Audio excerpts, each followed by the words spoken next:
What are you doing? Huh? Oh, I was thinking about what are you doing here? What's up? What you're supposed to be working on Star Ocean. You got like an upload date coming. Like, Duh. Oh, hey. Let me just get this out of the way. Yeah, no, I'm totally. No! Come back, dude. You have responsibilities to your audience. I don't want to do it. You have to.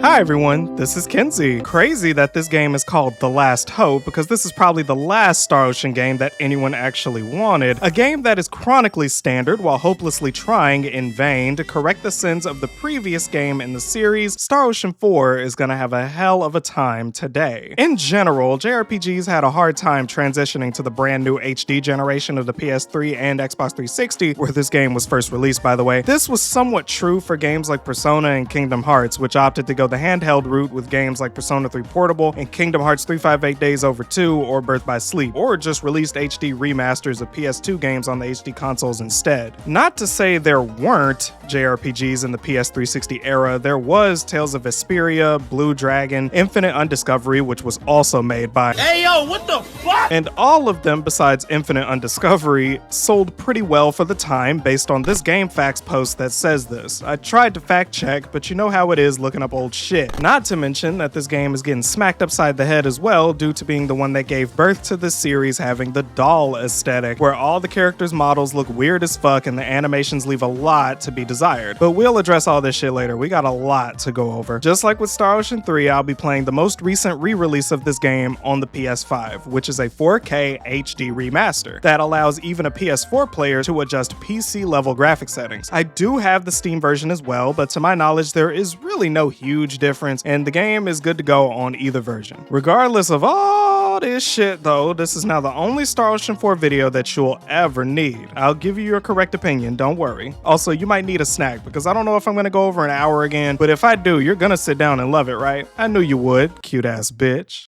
It's my stress, that's for sure. Star Ocean 4 in particular is a strange game and a strange place in its history, even back then being touted as having stunning realistic graphics and good lighting effects never before seen in this series. Today, if we saw this, we would probably call this the Focus M effect, which is a new gen version of the classic game made in Unreal meme, where they put Mario in a fucking sandbox of hyper-realistic hills and plains, and people in the comments say some shit like, "Hire this man!" On the flip side of this, the writing is considered fucking trash by a lot of people. On a Reddit post from 8 months ago asking whether they should play this game or not, it is disturbingly polarizing. So split that this game is probably named Jessica and is going through a BPD episode. With Star Ocean 3, the game I covered right before this, and you can watch it on my channel or at the card at the top of this bitch, the main consensus was that the gameplay and character growth was deep and crazy involved, but the relatively inoffensive to decent story shit itself at the very end due to a twist that fucked its entire canon up the ass so hard that it might as well be called Ram Ranch Ocean 3. With Star Ocean 4, the situation is a tad bit different. This is a game that is coming out in a post-Star Ocean 3 twist world, where the producer Yoshinori Yamagishi is stated as saying that Star Ocean 4 is a prequel to the entire series, and that the twist in Star Ocean 3 is mostly up to interpretation. And Trice is posing a question to the player whether they believe that the world is truly real or not, or if you're not struggling to find a second brain cell, they don't want you to let the purposefully wackadoo ending get in the way of a new story that could potentially mean nothing because it all takes place in Layhead. It has been a while since I've played this, and to be honest, I don't remember much about this playthrough that happened back in college, years before COVID. Holy shit, I'm fucking old, y'all. But now that shit has changed, and now I'm making a video, and I gotta say, the premise of this game's story is actually pretty relevant to the current day, seeing as how we're also probably gonna be doing trick shots and dolphin dives in World War III. And while the story doesn't have some fuck-ass twist, that I actually liked in Star Ocean 3 to be fair, it still manages to be a particularly bipolar affair with literally oodles of bitching I can do, and you're gonna get fed a spoonful of it. So here we go. Here's Tri-Ace's most laborious attempt to correct their own decisions. Some good, some bad, and some truly evil and downright confusing. Fucking hell,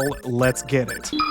The story of Star Ocean 4 starts off with the world being ravaged with nukes in 2064 because World War III just happened and the world is hyper fucked up, prompting a ceasefire between the World Republic Federation and other world powers, with the world essentially suffering more damage than a person having a civil conversation with a 2020s debate bro on Twitch. They are pretty much forced to evacuate the planet and salvage what they can of humanity by sending everyone off into space, and you are a part of the new Space Reconnaissance Force. Due to the fact that they have achieved warp drive, they are tasked with going traveling to other planets to see if the other planets can handle their eventual deforestation and AI development efforts. Nah, just kidding. They are actually just checking to see if the planets have similar ecosystems and habitability to Earth. This plot and premise has a fuck ton of promise because this is so open-ended that the story really could just go anywhere, but this also presents a problem that this game just cannot escape. In case you aren't familiar with the plot twist in Star Ocean 3, I will be spoiling that game rotten, and I already have in a 1-hour video before this, but in that game, we know that nothing that happens in Star Ocean as a whole is not real. Yes, Star Ocean 4 is a prequel to the entire series, but more in the sense that the game takes place before every other game's star dates. This game gives birth to the settings that other games take place in. For example, and this is getting so far ahead, but I need an example. There's an area called Tatroy later in the game, and this area was also visited by Ronix Kenny and Ilya Silvestri in Star Ocean 1. And yes, I know that the dude said that the ending of 3 was up to interpretation and all that good shit, but until they say that the story of 3 was entirely self-contained and does not affect canon, they won't. These stories essentially boil down to being tales from the Eternal Sphere. Now, let me clarify. While this is a problem in general for how much you can take these stories seriously, this is mostly a problem for Star Ocean fans. If you're playing this game for the first time, you really don't have much knowledge with this. I want to cover the story under that umbrella for the sake of making a damn good video for this game, but I will call back to the twist when I think it's necessary or even when it's unnecessary. I don't know yet. But let's do this, Pookie, starting with our main character. His name is Edge Maverick.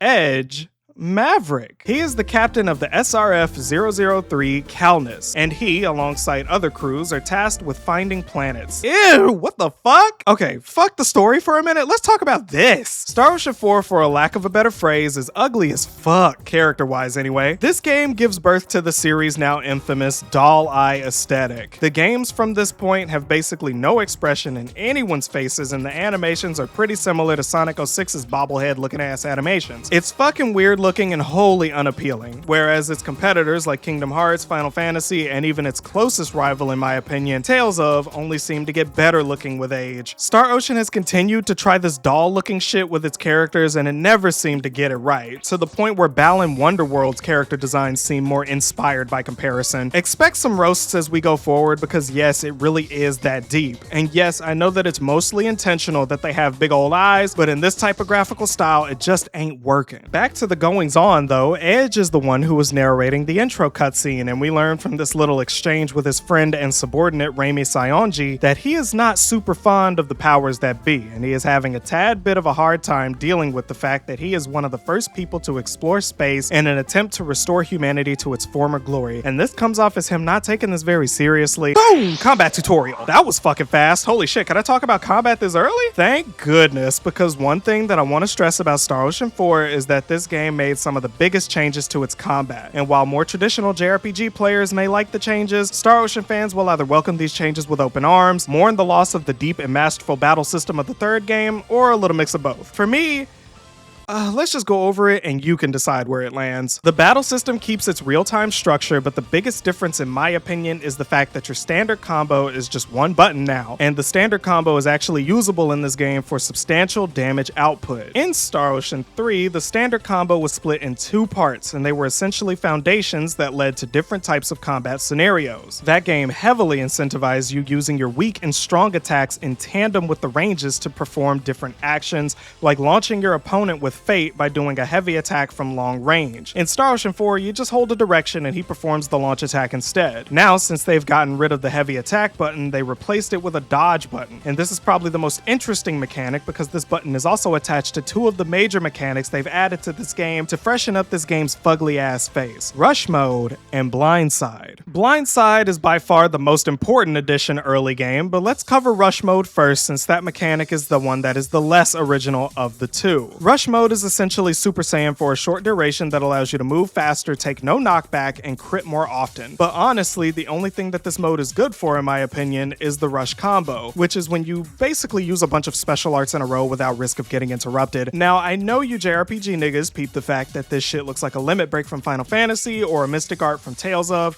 and honestly, that's pretty much what these are, except this game is more akin to Tales of the World Radiant Mythology, where every character involved in the Rush combo performs a move one one after the other. But rush mode and the rush combo in the early game aren't the most useful, but they become extremely OP options as the game starts shoving its spiny tentacles up your keister. Honestly, the fact that the enemies can use rush mode as well only makes it even more like another Tales game, Tales of Graces, where that game had a system called Elith, where you had to fill the Elith gauge and use your mystic art, and the enemy was also beholden to this system as well. Now, I know that the first Japanese release of Tales of Graces came after Star Ocean 4's first Japanese release, but the thing that surprises me is that Star Ocean 4 can be compared to anything at all. I was building this narrative that Star Ocean's sole competitor was the Tales of series, and in Star Ocean 3, the only similarities that it had to its release cousin Tales of Symphonia was that you could run and attack and use special moves, but that is pretty much where it ended, because once you were able to start doing cancel combos and stack up your bonus gauge, it became something truly unique that, to this day, hasn't really been replicated. Unless you count Star Ocean 5, but bitch, we will get there. Trust me. Star Ocean 4, in the effort to modernize itself to be more playable for a new audience, streamlined its entire baseline combat, and as a result, became a lot more like the games it may have been competing against. Yeah, this is a Square Enix game, so it's not like it's necessarily competing with Final Fantasy, and let's be real, it just wouldn't be able to, but Tales of has been its closest rival since the first Star Ocean, with it literally being made by disgruntled team members of the Tales of crew. On the HD side of the generation, Tales of had Tales of Vesperia, but that game was not the one following up on a super polarizing ending presented by a game that was largely an acquired taste in a world that also had Final Fantasy, Kingdom Hearts, yada yada yada yada yada. Basically what I'm saying is that rush mode and rush combo being here is indicative of the fact that Tri-Ace is trying to join them instead of beat them. The them in question is insert any real-time JRPG battle system that is Tales adjacent. Not to say that the strategy isn't there, but the skill ceiling has basically caved in. Even if you take into account the actually somewhat original mechanic for this game that I mentioned earlier,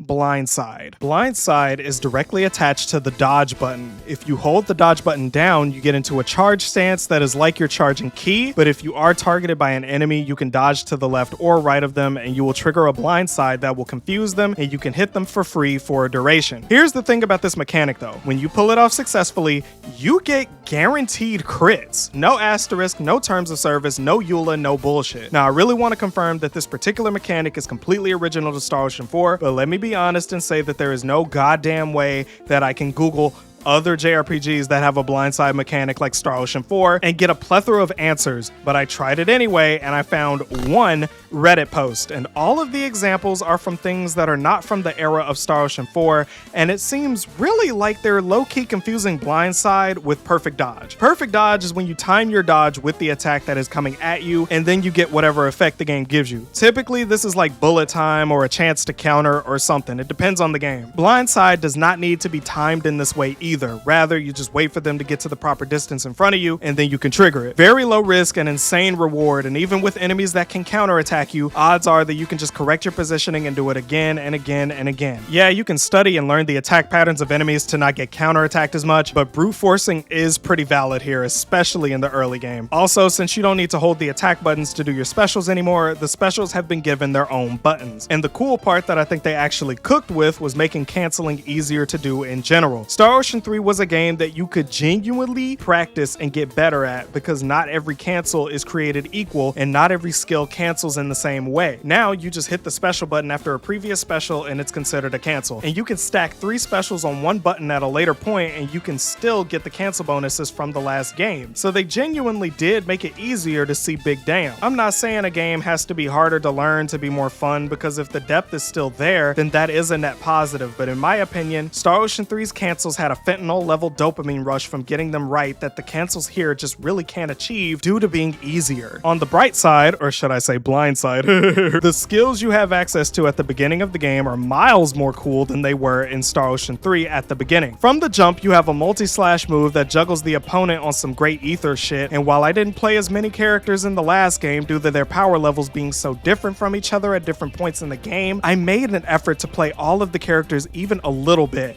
to see how they were. And I'll get to them when they come in, but I do appreciate the effort Tri-Ace put into making this game look cool as hell, even if the character models are child's play looking asses. Another change they made to the Star Ocean 3 system was the fact that these special moves are now used by your MP gauge. In SO3, arts took HP and symbology or magic took MP. As you can gather, this means the blackberries, the items that you probably had an insane amount of in Star Ocean 3 because a lot of the heavy hitters weren't MP users, are so much more important in SO4. And their stocks are going up because some of these moves drain MP so fast, especially when you're in the early game. Whether you like this change or not is up to you, but to me, it is yet more evidence that they are just trying to be like everyone else. Because yeah, HP moves aren't new either, they were in Persona 3 as well, but hell man, MP is more of a hindrance now rather than a resource. SO3 was fun because HP was in abundance and you had plenty of it very early on, which allowed you to practice those Hammer of Might or Blade of Fury cancels. Here, there's no practice needed because there's no cancel timing needed besides mashing the button to make sure the move comes out. Yeah, you're doing a bunch of cool shit here, but eventually you'll need to shove some blackberries up your ass to keep the buzz going. The last thing I want to address about combat is the bonus gauge, since this is a mechanic that made the grind really addicting in the last game, but here I have to say they made it so much easier to not only engage with it, but also explain the shit out of it and honestly made it better foundationally. Here's what they did. In the last game, you had a meter that rose depending on how much you hit the enemy and how much of a percentage of meter gain you had, and the way you got the gauge to 100% determined the first effect you got. In my last video, I said it was random, but I have since been corrected plenty of times, thank you, that the effect is not random when you first get it. In Star Ocean 4 though, they basically overhauled the system and left no room for misinterpretation. To build the gauge here, you have to defeat an enemy in a certain way, and each of the 4 ways earn you a different color crystal. Killing an enemy with a crit gives you a stackable 10% XP crystal, and this is insanely easy to get because of the blindside guaranteed crits. If you kill 2 enemies at the same time, you get a yellow crystal that gives you a stackable 10% money increase, which is not as worth it to go for early game because getting this situation is,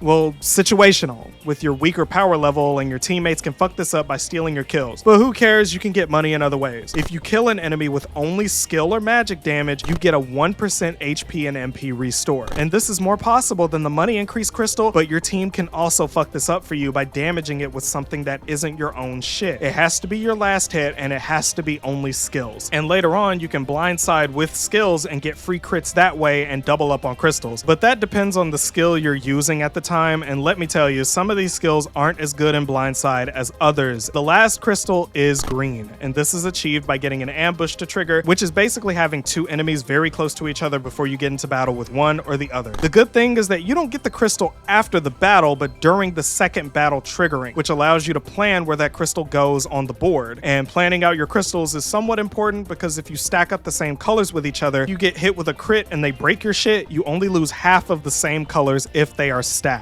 Essentially, the bonus board is so much easier to manage in this game, and yeah, it does take away some of the urgency, but it gives way to strategy instead, which can be better or worse. It's up to you. But outside of all of this shit I just told you about combat, anything I may have missed is just not as interesting right now. They did some cool shit here, but at a surface level, this is just another real-time game. This isn't the last time I'm gonna talk about combat because, dude, I am literally like minutes into the story, okay? Let me cook, all right? On this space station, this entire operation is led by some dumbass individual named Shimada, the deputy director. And Tri-Ace just kind of has a habit of creating characters that look like this in the HD era. I can't put my finger on it, but I just know that they like to do this shit sometimes. And there's also a character that gets introduced here named Stephen D. Kenny, and he is significant because he is the ancestor of Ronix Kenny from Star Ocean 1, who is the father of Claude Kenny from Star Ocean 2. It's interesting that they are trying to connect the games this way because it's almost like they're trying to isolate the third game, and by extension, isolate the twist that everyone hated that killed its own canon. Every Star Ocean game up to this point, besides 3, has a Kenny, and try as they must to outrun the consequences of their own actions, but there's people on this earth that remember the twist more vividly than 9/11. Shimada is a fucking asshole and treats everyone like shit, even though there is a lot on his shoulders to be fair, but he is a dick and a half. I will also say that this game is a tad more anime than 3 was. Not in terms of representation or anything, but it feels very anime quirky. The over-exaggerated animations, the over-exaggerated ways the characters look, and in general just having more Japanese influence than 3. What I will say about how these scenes are composed is that they feel a lot more gamey than SO3, but that could also be the fact that this game's art direction and the graphical fidelity fidelity just clashes constantly. Plopping hyper-anime inspired aesthetics into hyper-realism just doesn't look good. This was actually a benefit that SO3 had, was that since the lighting wasn't able to be so shiny and bloomy and Unreal-esque, they could have much more control over the lighting of their scenes. Yeah, it wasn't perfect, but it was cinematic in a way that felt deliberate and inspired. And I'm not saying that SO4 doesn't have that same passion, but I don't know, man, it just looks worse than the scenes in SO3. And I am a slut for good graphics, don't get me twisted, alright? SO4 genuinely, objectively, low-Kirkinuanly looks better than 3 does, but the art direction is stinky poo-poo. If that makes sense to you, lovely. If not, we got much more to go over. Let's move on. Okay, we finally get to move around. Obviously, with this being a game in the 7th console generation, this game has right stick camera control. You can't adjust the sensitivity, and it is that annoying camera control style where it ramps up a tiny bit before rotating, but god damn it, that's an improvement. Somewhat silly tri-ace. A new addition to this game as well is a new HUD style for your menus and shit. You can choose anime style or modern style. What's modern? You, nigga! Anyway, we are on the Calnus now, and this is our ship to interact with crew members and take little nappies and other shit like that, but our first order of business is being a captain, and we meet our favorite anomaly from SO3, Welch Vineyard, aka who the fuck is this? So let me tell you that Welch is a recurring character, and this would just be a fucking normal occurrence in any other series like Sid from Final Fantasy, but remember, this is the Eternal Sphere we're talking about. So while Tri-Ace is trying to make her somewhat of a jokey Deadpool type character, they're also saying that 3's ending is up to interpretation? Okay, bruh, the cake is sitting in y'all's office and I'm having a hard time watching y'all try to eat it. SO3 was the game that started off her being a recurring character thing, this being a character that even references events that happened ahead of the games she was put in, according to the wiki, which is strange because if she was added retroactively to the remakes of the games and she references SO3, this only hammers home that yeah, there is really only one interpretation of that twist. Tri-Ace hasn't and probably never will confirm this, but Welch is speculated to be not of the Eternal Sphere, but rather from 4D space or a program or some shit like that. She has been elevated to pegging the canon instead of being an in-universe character, but not in this game, I guess? She flat out claims in SO4 that she is from the USTA headquarters and she is from Earth, or at least operating on Earth, which does imply that she's operating within the bounds of the Eternal Sphere as one of the humans, not a program or anything, but just like them. She is a hologram within the context of helping us on the Calnus, but in general,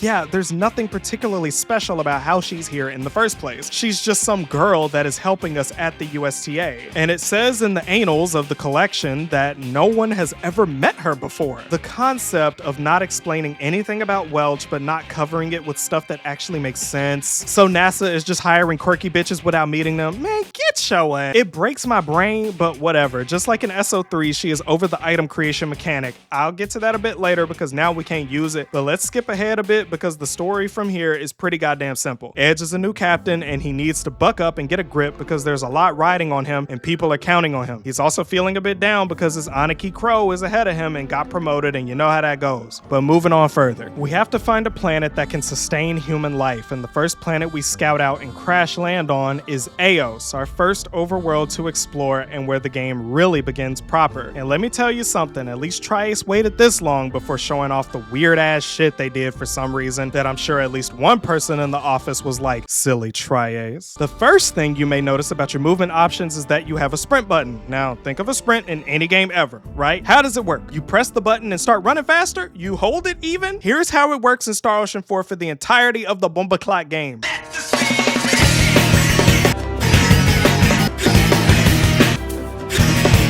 Silly Tri-Ace is so deserved because why the hell is it like this? You allow us to run fast in Star Ocean for the first time and it is the sprint burst perk from Dead by Daylight. Girl, please. Either y'all held your testers at gunpoint or y'all were trying to be revolutionary, but not revolutionary slash pause, but revolutionary slash neg. Because I swear no one would do this and have it last past the alpha test. You are literally mashing square the entire game because of this and it never changes, bruh. And let me choose my words carefully so I don't accidentally spread misinformation about this. I don't know if there's any other games that have a sprint like this in a JRPG, but if there is one, then Lord, it ain't a game I've played, because I know I would have been bitching about it there too. Another thing is that this game sticks you with a talking event trigger, and yes, you do have to talk to specific NPCs to progress at this point. How would you know who to talk to without talking to everyone? So ew. A little after that though, you get your first battle scenario, and at this point with you fighting 2 enemies and only having your 1 character. It's a bit clunky feeling, but this literally doesn't last long at all. We get word that a ship crashes near us called the Aremia, and it seems like it was actually caused by something not particularly of this world, so we have to investigate, with Raimi by our side, our resident archer character, and I will say this is probably one of the more useful archer characters in JRPGs because her very first skill, Sonic Thorn, is AoE porn. I'm serious. It is good now and will continue to be. The game also introduces another mechanic that didn't really become relevant till now that's called beat. There's beat strike and beat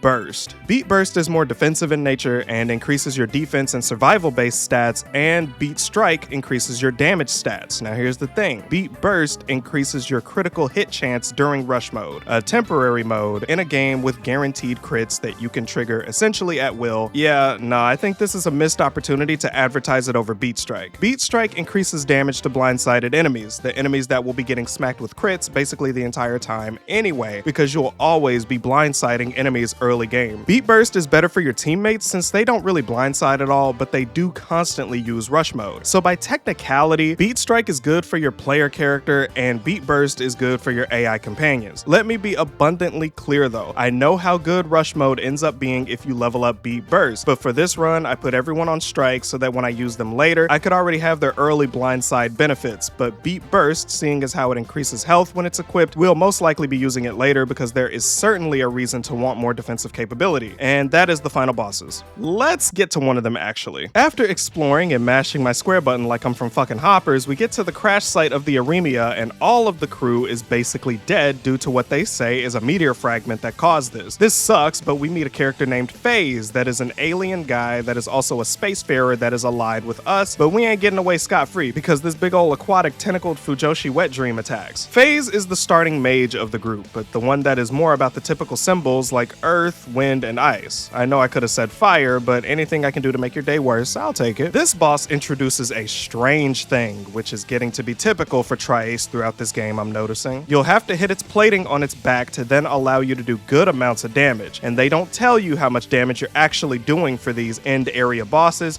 so you're gonna have to pay attention to the damage you're doing. If you don't, you won't get anywhere. It's essentially blindside practice for this guy, but the bosses put up way more of a fight than the regular enemies. You can mow your way through the land but get stonewalled by a boss. It's kinda nuts, and I would say that this is good for providing a challenge and making level gains easier, but in my experience, the boss fights quickly became the most dreaded parts of the game for me. Most of them have some sort of gimmick or something you need to do the most damage, and while you're trying to figure it out, you'll also be scrambling to heal and revive your party because these bosses are OHKOing the shit out of them at the same time. I know that this is just the first boss fight, but let me tell you, in my bold opinion, these boss fights suck ungodly amounts of ass, and I wouldn't be surprised if they made people quit without a guide present. They are genuinely the worst parts of this game, and it's not even fucking close. I guarantee you that. And don't give me no shit about getting filtered or whatever. I'm playing this game for a second goddamn time. If it smells like shit and comes out like shit, then it's shit. No need to defend overtuned difficulty spikes if they are good enough at defending themselves with hidden health pools and cracked amounts of damage. Not to mention that, just like Thanos, bosses going into their own rush mode is inevitable. I hope you don't like having bonus gauge during fights because the bosses will definitely make sure you are satisfied in that regard. I checked the guide after the fight and the strategy I employed wasn't too dissimilar to what it did. You break the plate on the back to reveal a weak spot. It just sucks trying to do it. This fight is long, annoying, and I would call it a difficulty spike, but spoiler alert, only the final bosses of the areas you visit are like this. If you see question marks on an enemy health bar, get ready to spend a fuck ton of resources on the worst fucking thing you have fought in the genre. I'm so dead serious. And don't get me wrong, the boss may not get to wipe you very often, but the process to beating these atrocities will strangle you to death. I ain't playing with you. We aren't done with bosses now either, but just know I got a whole lot more in me than that. But whatever, that's over now, and we make our way back to the ship only to realize that the Eldarians, FaZe's race, built an entire base of operations here in support of us. Fucking lit in my opinion. It's also here that we can finally shop for items and accept side quests. And in the last game where we didn't have a quest log, this game tracks every single one you accept, no matter if it's a quest you get from a random NPC or an order from a shop. I'll get into this more later because this is a Tri-Ace game, remember? But no, for right now, this is a huge improvement from the last game. So at this point, the story changes a little bit. Instead of us just surveying the planet, there's a conflict. Something fucked our allied ship up, so we gotta figure that out, I suppose. Also, we run into an Eldarian captain who is charged with fulfilling our angsty twink quota for this game, and he does his job really well, but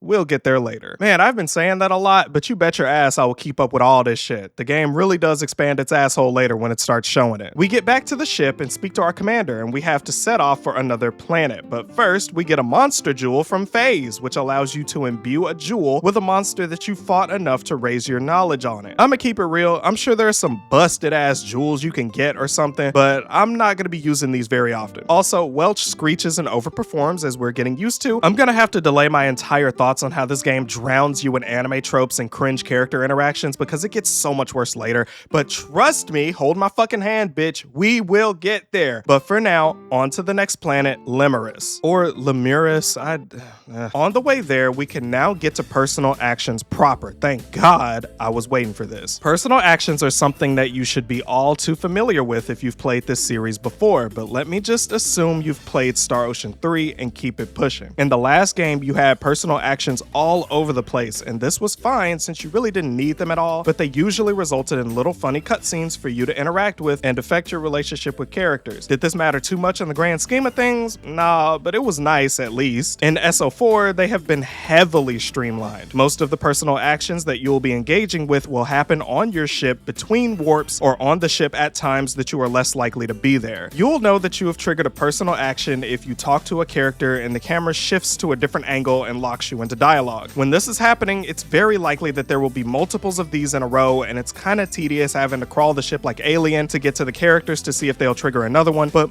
mostly fine since they tell you when you're done basically, and missing them is unlikely when they are presented this way. Sometimes it's a regular unvoiced conversation, but other times you do some shit with the character, or it's a straight up cutscene that is usually played for laughs. Being able to get closer with and get to know the characters is pretty cool on its own, if you like the characters anyway. Some of these are pretty entertaining, but others are bog standard crew talk and boring as shit. But we only have 3 characters right now. I have no doubt that Tri-Ace will ramp these up to uncomfortable levels later. They never let me down before.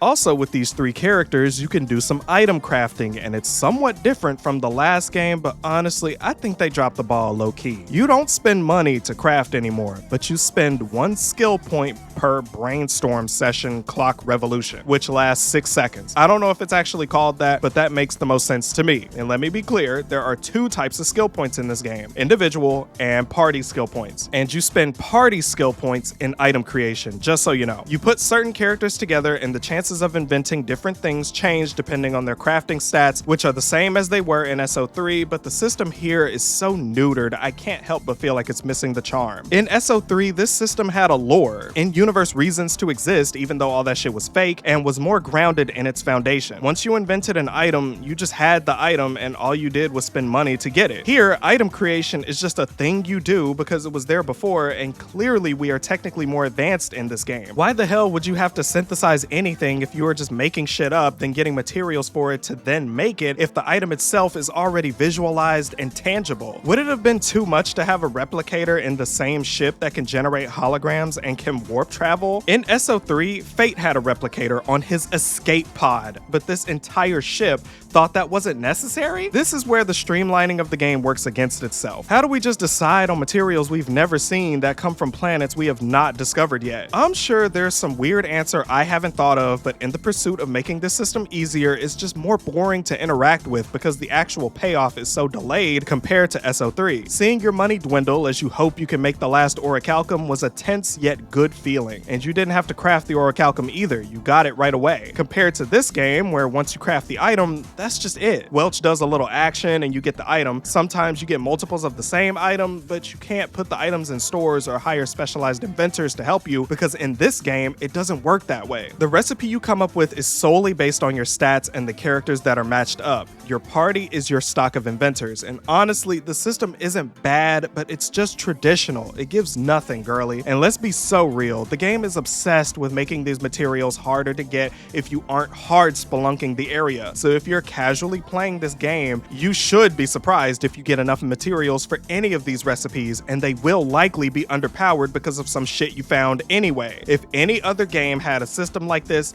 it would be just like this. Functional yet unimpressive. For some reason, Tri-Ace ditched all of its creativity, ironically, with a system dedicated to creating items. Okay, so I'm 13 pages in and only 3 hours into the game. We're making great pace, but let me speed this shit up because I'm gonna chop my nuts off if I keep getting sidetracked. Ah, Limerus, the planet where the game decides that they have played it safe enough and just starts being odd as fuck. This will be me hurrying it up, by the way. You can finally stretch your legs at this point in the game and reliably build up your bonus gauge and level up to your heart's content. I did talk a little shit about this combat system, but it's good and addictive to get off blind sides and get crits. It genuinely will take your hours if you aren't careful. It really does feel that good sometimes if you get the same dopamine that I do from blindsiding. We get to the first village called Triom, and everyone thinks you're gods. Oh wow, a blonde MC that gets perceived as a god by a village of people? Where the fuck have I seen that before? Also, you can skip cutscenes in this game, which is a huge deal. And if you don't know why, peep my last video. Skipping cutscenes in Star Ocean 3 was seriously an ordeal. You have no idea. We get whisked away to the village elder's house, and the conflict here is that he is getting stoned. Rather, he is turning to stone from a disease called baculus. Not too dissimilar to the stone sickness from Star Ocean 1,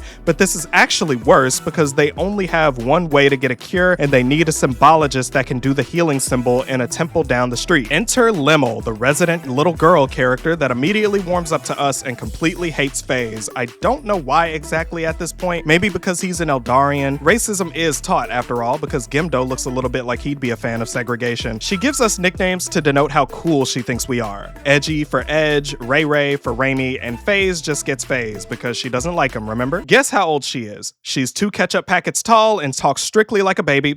Guess. This little freak thing is 15 years old according to the guide, and unless she's gone through some insane age regression or some shit, this is not a 15-year-old. She joins the party after this little exchange, and while Edge is wondering how this will violate the UP3, silly Edge, we gotta set her up because she is kind of the shit, even though they start her off at level fucking 1. Jeez, man. Her first skill is summoning a goddamn Cerberus, and she also comes with a suite of magic that is also good to have alongside FaZe. Her damage isn't the absolute best right now, but she is great to have early game. Well, let's not dawdle, bitch. Let's look for a cure for this disease. We have to traverse the ice rink of sluggishness and tedium because if you try to sprint over it, you'll just sprint in place. Funny, I guess, but we got shit to do. We get to the Citadel and we touch the door, and this gives Edge the capability of using symbology. Okay, this is stupid to me, but knowing what we know about the ending of SO3, this could be theorized to be a glitch in the system or whatever, because once again, this game takes place in the Eternal Sphere, and therefore anything can happen since it's a program being developed by a company. Or they just made it the fuck up because they wanted someone in the party to have a healing spell, but Raimi doesn't get powers from the door, so I don't know. They literally don't explain it either. You just go up to the door and you get infused with magic mumbo jumbo, and FaZe is just like, wow, the door gave you powers? Bitch, okay, you know what? Hell yeah, let's go on. This place is relatively straightforward. New enemies to fight, a relatively easy puzzle where you have to lift up platforms by putting stones in them, and it's not like you have to do them in any order or anything, so just get the stones and fill out the path above you. Easy peasy. One thing I like about this area is that the soundtrack now sounds a lot more like what we've gotten used to in Star Ocean 3, with its wacky synths and fast-paced nature.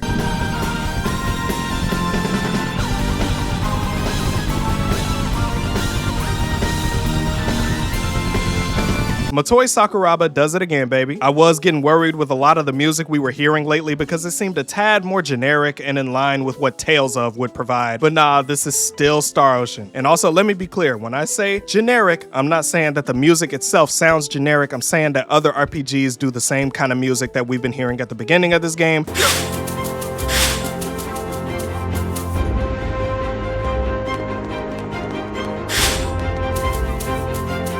So I'm happy to hear that the spacey tracks are still around. We get up here and we get to the boss, and it's a dragon newt. Yeah, like from slime. It killed our only way of deciphering the symbol that could cure the stone sickness, so we kinda have to exterminate this thing. This boss separates itself from the other strictly terrible end area bosses because you can actually see its health pool decrease. It's a fairly standard boss fight and it will most likely get its rush mode and try to fight back, but you can just smack it till it stops breathing. The dragon newt explodes and the debris crushes the body that the newt killed, but Limo tells us that there's someone else that can decipher it, a person that she calls Ludi. How does she know this? Because Ludi somehow got in here and wrote her name on the wall, and if you learn a symbol, you write your name with it as well. I don't know. But whatever, we gotta go to Ludi. While we're getting out of here, we have a wonderful distraction of a cutscene where they have to decide who goes down first on a tarp. And Edge opts to go first, and Raimi is all like, you hentai baka, you won't look up my skirt. And when my eyes finished doing a 900 like Tony Hawk, I was hoping that they wouldn't use Raimi and other future characters as devices to triple down on annoying ass tropes and fan service. And don't get me wrong, I enjoy fan service a decent amount of the time, but it would be different if it didn't feel like this was being done to appeal to new people that they want playing the game because their last audience knows that the lore has been flushed down a communal toilet. We're not done on this planet yet because we got out on the other side of the Citadel and we get to a village called Woodley. And this place is interesting because there is a well that gives this message. I'm assuming that this is a Tri-Ace Easter egg because I looked this up and apparently you will find a Staff of Thunder in a well in another one of their games. Will I play that game to find out if that's true? No. Will you? Probably not. Have you? If you did, tell me if this is true. Was this useless?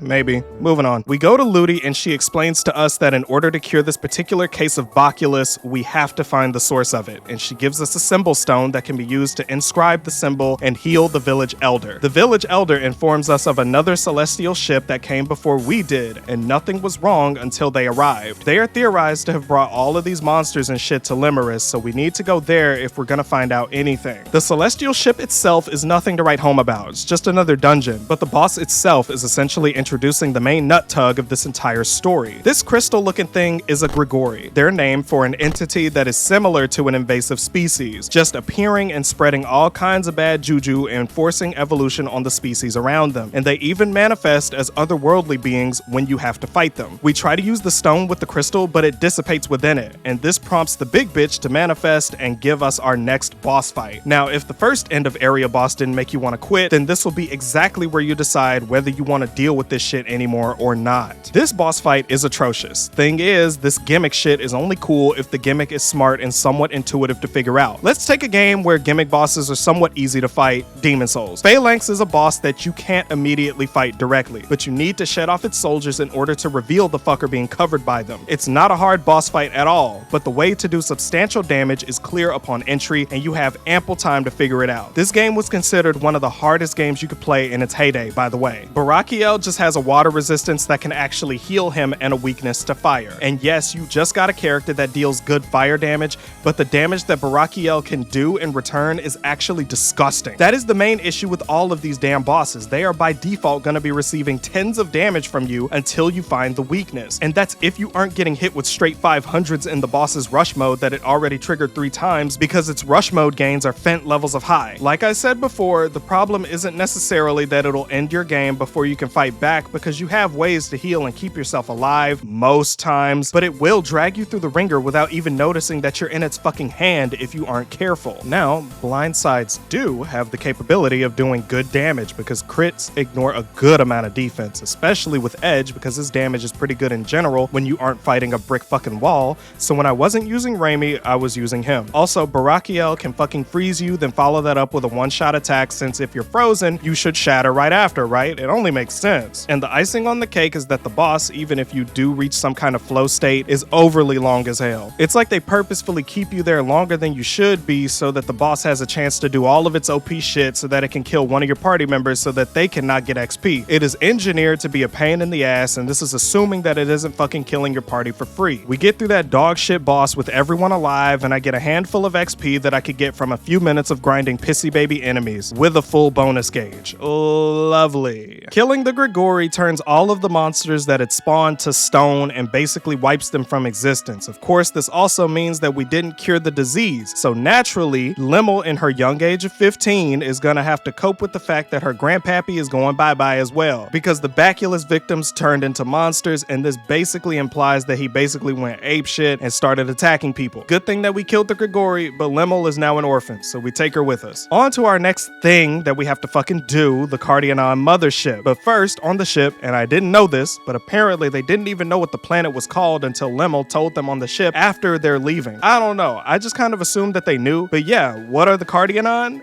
Basically, the Cardianon are a species that want to invade other planets, I guess. They are largely unimportant to what the story eventually ends up dropping on us later, but we have to discover something about just why these monsters are showing up and find out who's responsible for these fuck-ass Grigori. We get more cringe-ass shit from Welch, who calls Lemel a little kid and a child. Seriously, why did they even bother to age her if they are gonna keep referring to this 15-year-old as a little kid? Yes, a 15-year-old is a kid and a child, but the cover don't match the book. You could argue that Welch is just fucking with her because she's so short, but still, it's not like every teenager on Limerus is like her. Maybe she was incredibly spoiled and babied, or I'm just coping and her age was a clear afterthought. Y'all don't know why I care about this so much yet, but trust me, this shit gets very weird at a point, just letting y'all know, but whatever. On to the mothership. I wish I could say that this ship is smooth sailing, but holy fuck, man, this war of attrition ass place will test you in the worst ways possible. I spent a full 3 hours straight in here, and I wasn't particularly lollygagging either. The enemies are stronger, some enemies are much stronger than them, and the puzzles make you run back and forth, and if you don't remember everything, God bless your ballsack, because your game will keep kicking it in here. This place is so horrid that they even put a shop in the middle of the place just so you can refill your shit, and this is a good place to grind, of course, since you can basically get infinite healing here, but there is no save point next to it or anything, but there is one basically on the other side of this map area, so if you randomly get face fucked by an enemy and game over on the way to that save point, you're donezo. We make it through this ship of hell, and let me tell you, it really did feel like some circle of hell, and we get trapped by the ship's leader, who looks like he be looking, which is like a 4Kids cartoon threw him up. He says that the Cardianon are gonna rule over the infinite universe and all other beings shall be destroyed and we gotta stop them and yada yada yada. Man, this story is so dry. Not necessarily bad, but dry. Real dry. It's really just picking up the chips of Star Ocean 3's story, but with none of the intrigue. Up to this point, we are simply going to planets and running into problems, and the problems keep ballooning into bigger problems. It's a line of excuses to keep us going through, and let me not glaze like SO3's story was perfect or anything. It was boring in its own ways, but at least the narrative didn't feel so generic, because in Star Ocean 3, the mood was more serious with lighthearted moments. SO4 is lighthearted with serious moments, which I typically enjoy more, but here it's mostly just corny as fuck and voiced like an ecchi anime until they drop some biblical lore. And there definitely is that, but it's caked in boo-boo sometimes. Like in this cutscene, we learn that we have something called Muon blood. And let me just spoil it here so that I may not need to talk about it later,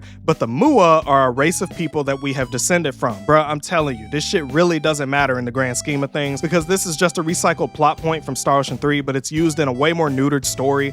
This isn't being sped up fast enough. We meet a new character called Bacchus, who ends up looking not as porcelain as the others, but his gameplay is neat. He's essentially just a big old tank that dishes out some good AoE. Nice to have, and his combos are good for big groups. We break out of this holding cell adjacent place, and remember when I said that this place took me 3 hours? Bitch, this place is ass. You have these fuck-ass laser gates that you can't see until you bust open gas pipes, and you constantly have to run to pipes, run back to see if the gates are the correct gates, because if the gate is blinking fast, you can't go through it. But if the gate is blinking slow, you can wait a little bit and you'll be able to get through. All the while, these strong-ass enemies are walking around and you have no recovery spheres around, so it's more attrition until you make it through. Man, this shit sucked. Granted, they do let you buy more items in this area, so you aren't particularly fucked, but you have to move past it eventually. And the end area boss is right past the puzzle of doom and despair. Is this boss better than the last? Nah, nigga, it's infinitely worse. Sahariel is the next Grigori boss, and man, it's not hard to do damage on it, so there's that, but this bitch got AoE, Kamehameha times 100, rush mode every 5 seconds. I'm exaggerating, but tell me it don't feel like that, and a shitload of damage. This was the boss that taught me that if you want to get through these Grigori bosses, then you're gonna have to do the typical JRPG thing of taking control of your healer and spamming healing constantly, because Tri-Ace thinks slapping AoE and cocaine damage on bosses is a solid challenge. Yes, it's challenging, but it feels like cock and balls, especially when the AI just can't be trusted with their own lives. And this sucks too, because the AI does use rush mode fairly reliably.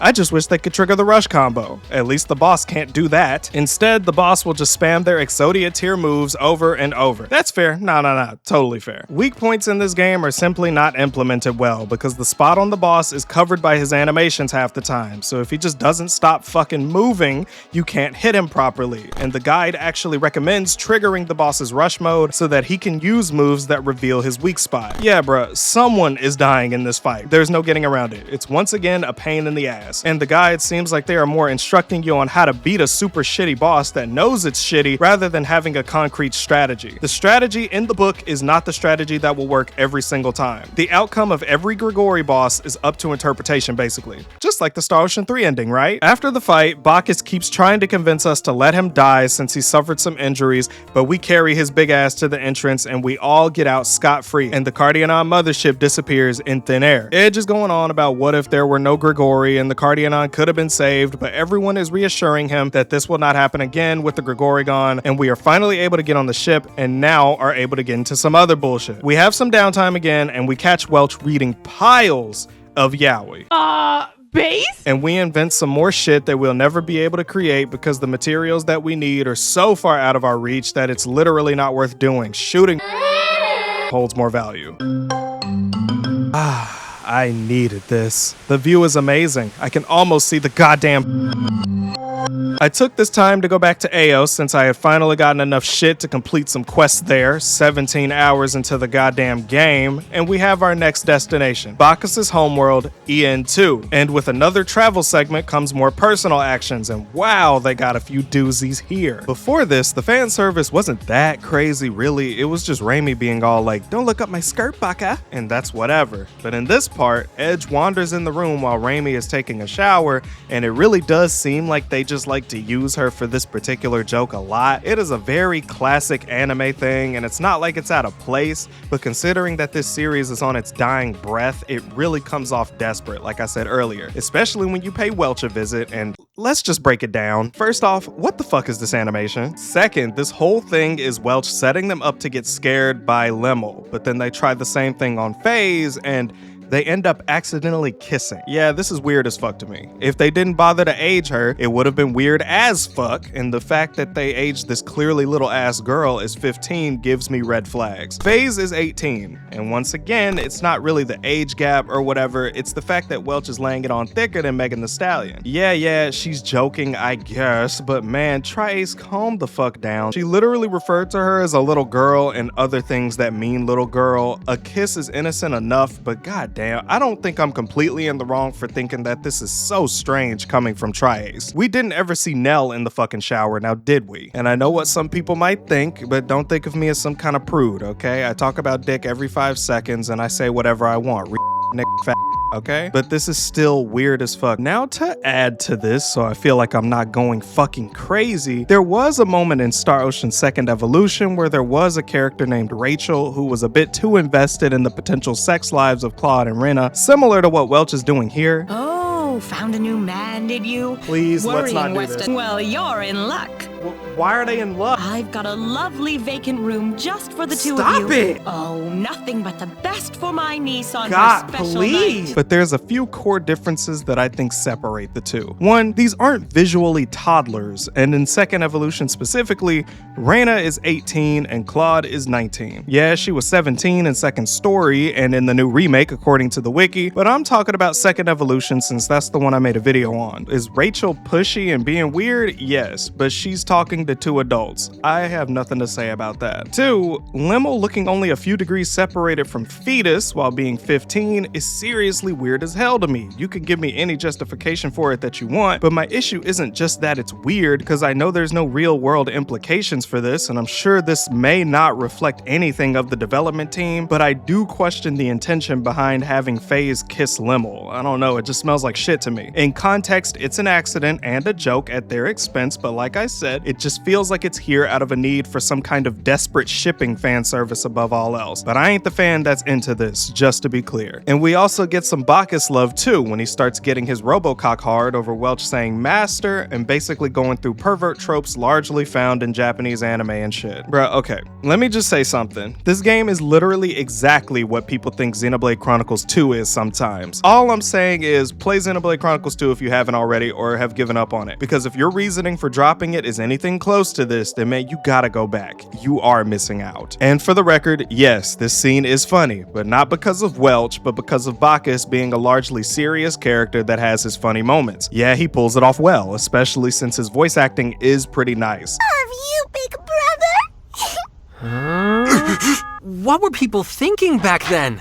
What were they trying to leave future generations with literature like that? Beats the heck out of me. That was a long time ago. Reflection is at times necessary. There are always new discoveries to be made by studying history. People's behavior accumulates and thus becomes history. It is our responsibility to pass that on to the future. Yes, as the witnesses to that history.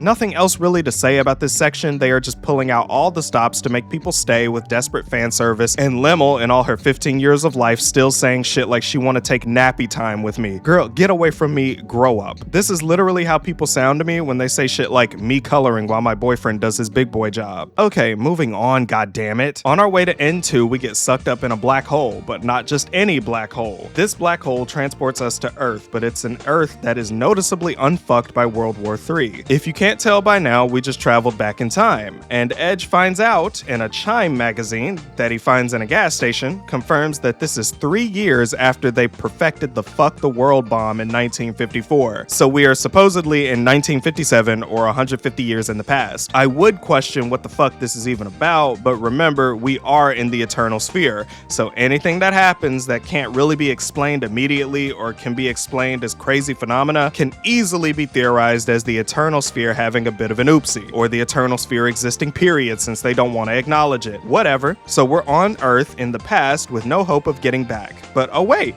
we aren't alone in this ghost town because the military accosts our ship and Raimi and Limmel are still inside. We gotta get them back, and a dude named Klaus says that he can get us into the military compound to save them, but only if we can save his little daughter cat girl thing called Miracle. And wow, what a bundle of fan service she's gonna fucking be, let me tell you. Klaus already had Limmel safe in his house, but Raimi is not accounted for, which is the first time they force her out of the party and renders her unable to get any experience. But if you thought I wasn't gonna level Miracle's narrow ass up, then you got another thing coming. This place is a really good place to grind since there's a save sphere and a recovery sphere basically right next to each other, so showing some love to your team here is really easy to do, especially since Bacchus may need the levels too. Here's Miracle, by the way, in all her half-naked glory. She also develops an insane closeness with Edge right off the rip, so if anyone is caving in this pussy's pussy, it's gonna be Edge. Here's the deal with her in combat. She's strong as all hell, like frame 1. Give her a critical skill book and she will be chunking niggas left and right with her multi-hit moves and straight crit strings, mixed with your future blindside and rush mode benefits, and you have a top tier DPS in your midst. Probably one of the strongest, scrappiest characters in the genre. I'm hard pressed to find stronger. Maybe Master Form Sora, but I may be pushing that shit a little bit. After a shit ton of getting Miracle up to speed, we meet the brains behind this weirdo shit, and all these monsters we've been fighting are experiments, and they've been looking for more. That's why Miracle is here in the first place, because they experimented on her. That's not why she's a cat, however. Her race, the Fell Pool, just kinda look like that, just to be clear. This place is essentially Hyper Area 51. The chief director, Mila Bakhtin, is Klaus's wife, and is basically responsible for all of this shit going on. She wants to seek, in her words, a safer, more complete source of energy. She'll do anything to achieve this, and duh, we can't let that happen. But Edge is faced with a choice. He can provide her the energy she seeks in exchange for her not doing this crazy shit anymore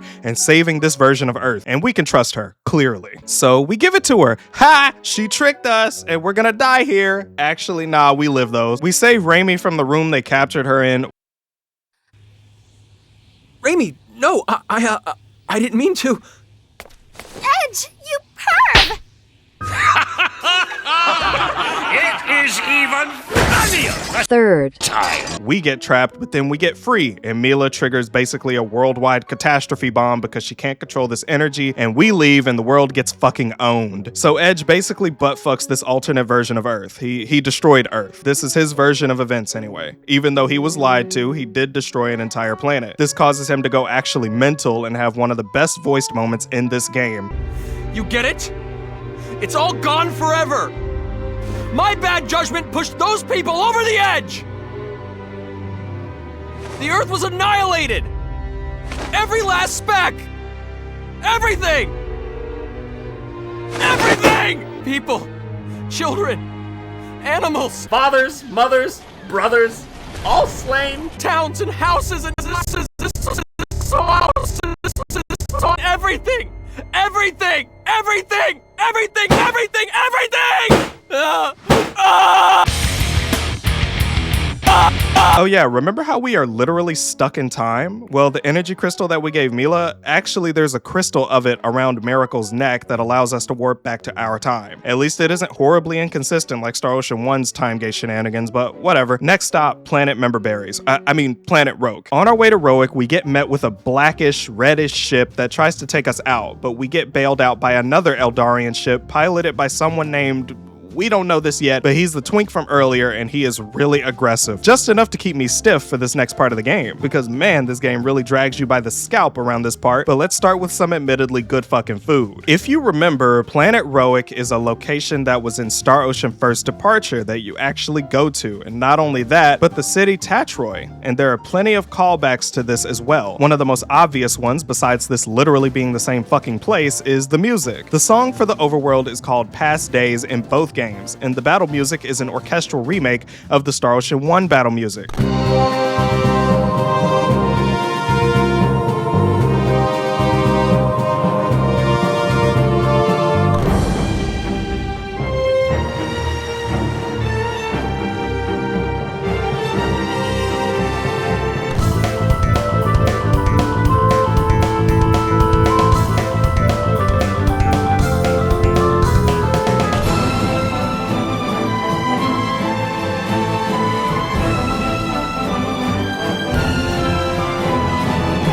Pretty damn cool if you ask me. Now, at this point in the game, you may start realizing that while there are new enemy types scattered about, the other enemies are just recolors with stronger damage and higher health. Nothing that other JRPGs don't usually do, so I'll put this in the I don't care category. They all die the same anyway. I'm not prejudiced against my experience dispensers. On our way to Tatroy, we run into a big-ass bunny rabbit, basically the mascot for this series, besides Miss Fruit Snacks over here. The party thinks the rabbit is cool as fuck. Miracle is wanting to eat it, and Edge can't be bothered by any of it. He's on his sad boy shit right now. And if you go back to the ship at a certain point in being here, you can even experience personal actions where he's busy drowning the ship in poor morale. Good for us though is that there's genuinely no way for me to be upset with Tatroy, because look, this little girl, guess what her name is? Pepita! Now she isn't specified to be Pepita Rossetti from Star Ocean 3, but she is named after her, so this can mean a couple of things. Since this is the Eternal Sphere, the Pepita that we meet in Star Ocean 3, my daughter by the way, could be a reused asset used by the developers to take on more of a core role in the story, since this version of Pepita was simply a store clerk. We can infer this because in Star Ocean 3, Amina was basically Sophia's Echo Fighter, and there were plenty of reused models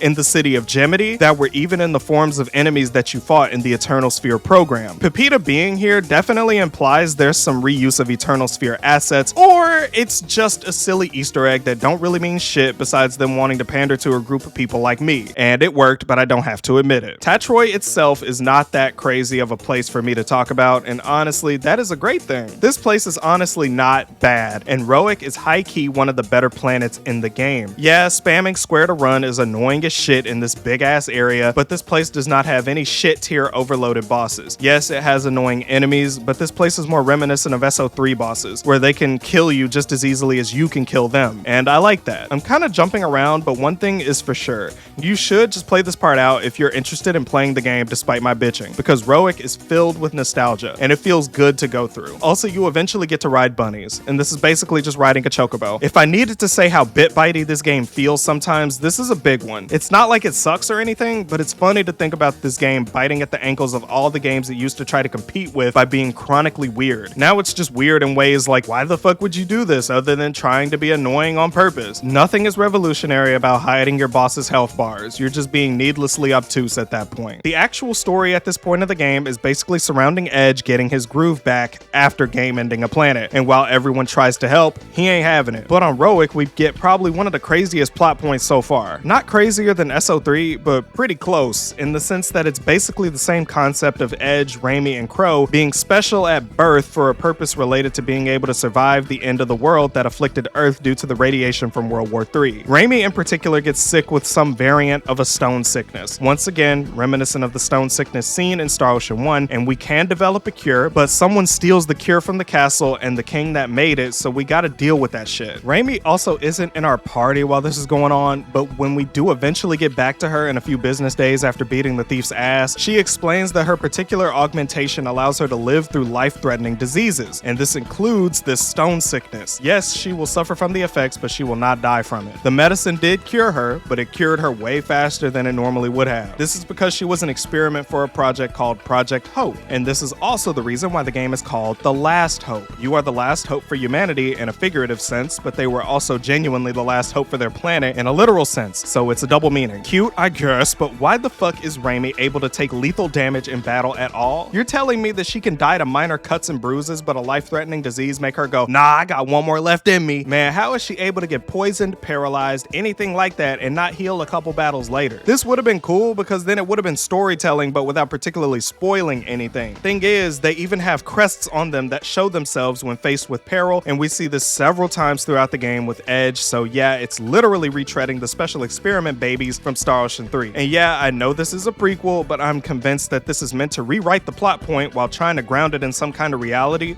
since Star Ocean 3 told us that none of this shit is real. Oh well, it's the same as people dying in Final Fantasy when Phoenix Downs exists, so I can't possibly wrap my head around it, but we got more strictly terrible fish to fry, aka leaving Roic and going back to Eos, because we have to. We're getting to the end, bitch. And yes, I skipped a lot of shit about Tatroy. Just know that I'm skipping it because I largely didn't have a problem with most of it. I can let all that shit slide, because we're coming up on the most disgusting, downright foul, utterly ball-crushing, NTR-inducing, bullshit-ass boss fight I ever had the displeasure of doing. So that phantom ship we ran into last time, we are tasked with fighting them on the ground this time, and they are reminiscent of our previous crew members on the Countess. Long story short, fuck this shit. At this point, we've gotten 2 party members on Roic. Sarah, an angel-esque person whose speech patterns are essentially chronically friendly, and a dami-mommy hot girl with big titties named Miria. If you think I'm objectifying her, then go directly to Triace and blame them first, because it ain't my fault those feeders are just bouncing all over the place. Sarah is especially important and will be invaluable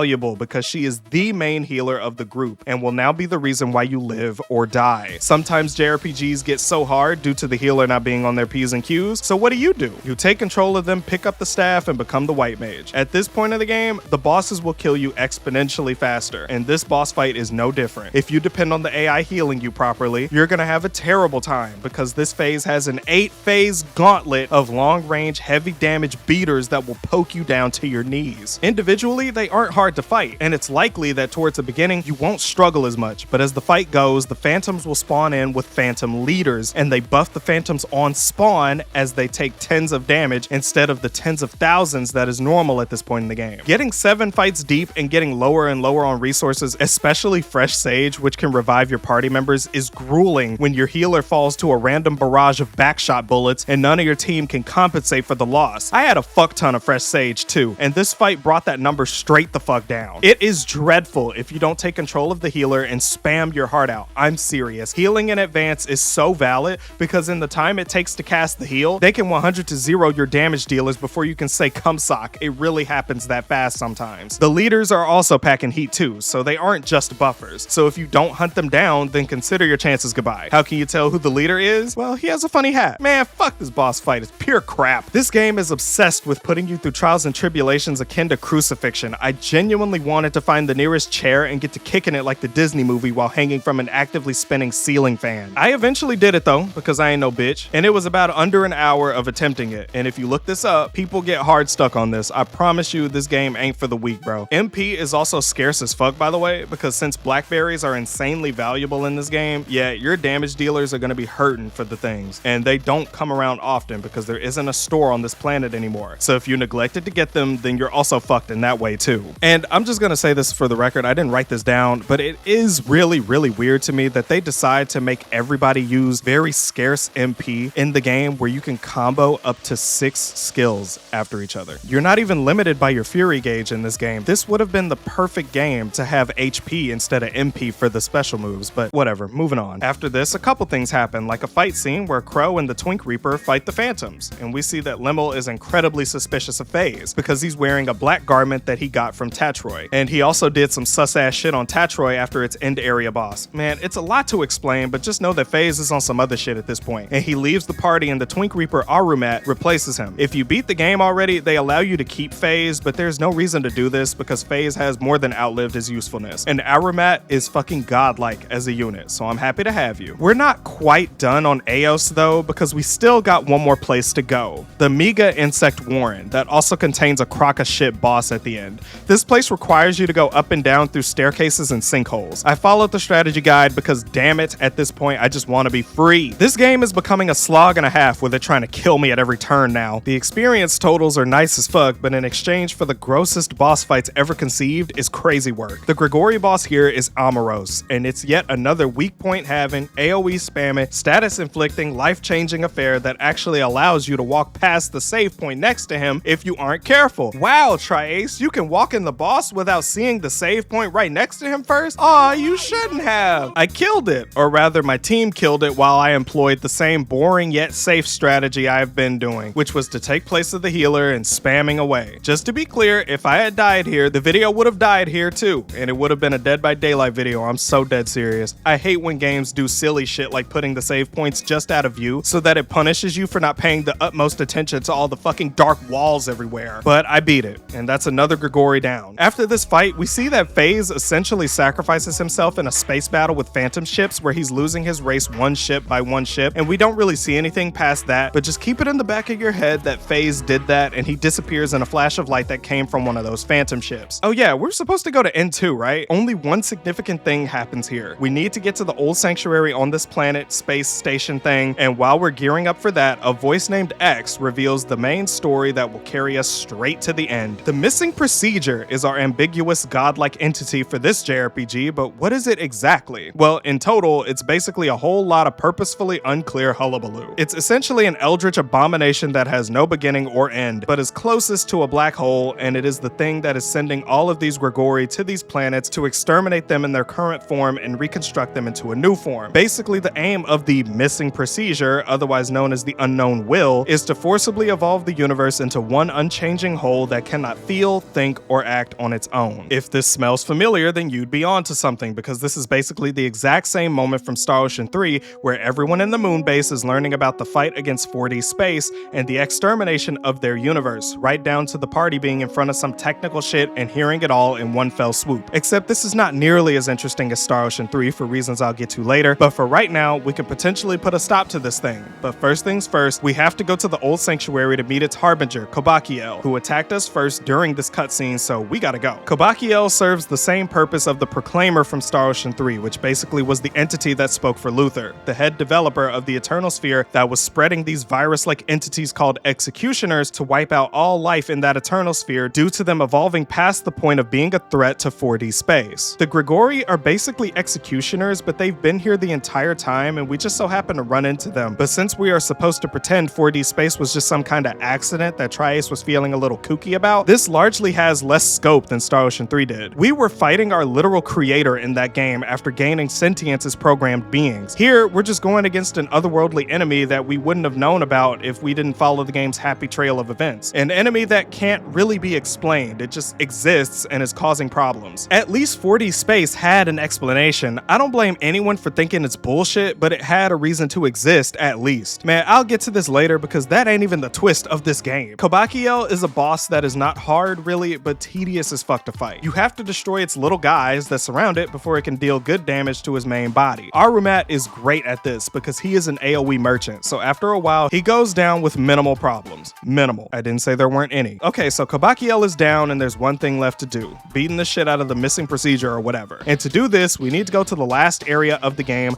Nox Obscurus, aka the last breath of bitch list that Tri-Ace got in him for this game. This place is brutal. Any enemy you run into can switch you clean down, twin. Fighting anything here is able to treat you like a boss fight, I'm telling you. Wait till you get to a recovery sphere before attempting this shit. It's worth it to grind, but the entirety of Nox will break you down if you let it. There's obnoxious environment gimmicks that are sprinkled with enemies, puzzles that make you go back and forth to rooms, and not a lot of saving you can do in between. But then you make it to the most beautiful save point you've ever seen. The last save point in the game. We have finally made it to the end to see that FaZe is the final boss? Also, not gonna lie, but this room looks very familiar to the final boss of Star Ocean 3, but FaZe? Yeah, FaZe, when he was getting clip farmed by the Phantoms, ran into the missing procedure, and this nigga done let it give him powers, but he's essentially got the symbiote on. FaZe is just carrying out his plan while being convinced that his overwhelming need to save his race is what this is for. The missing procedure is smart, if anything, because FaZe has had that seed of evil in him for a while. Even Limmel noticed this as early as Tatroy, which, to be fair, isn't that far away, but she knows. FaZe says that if his world comes to fruition, then there will be no pain, no strife, no hurt, no anything, but everyone will be one consciousness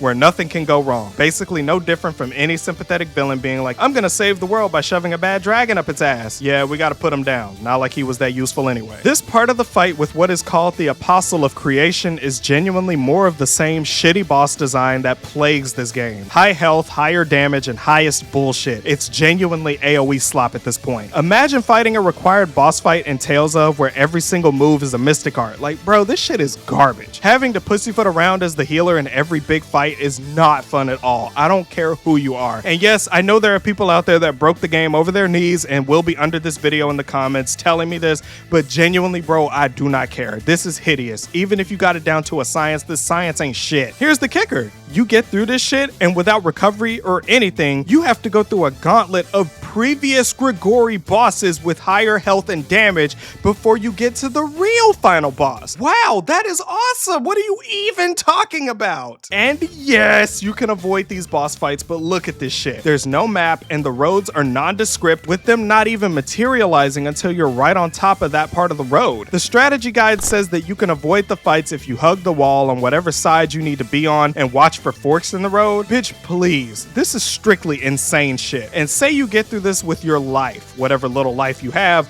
then you have Satanael, the last boss of the entire game. And it is yet another high health, higher damage, highest bullshit AoE slop boss. And yeah, if you die to this fucking thing after 30 minutes of healing spam that gets cut short because the boss decides it's your time to say dear basketball, you're going straight to before the first part of this disgusting shit tier boss gauntlet. You know what?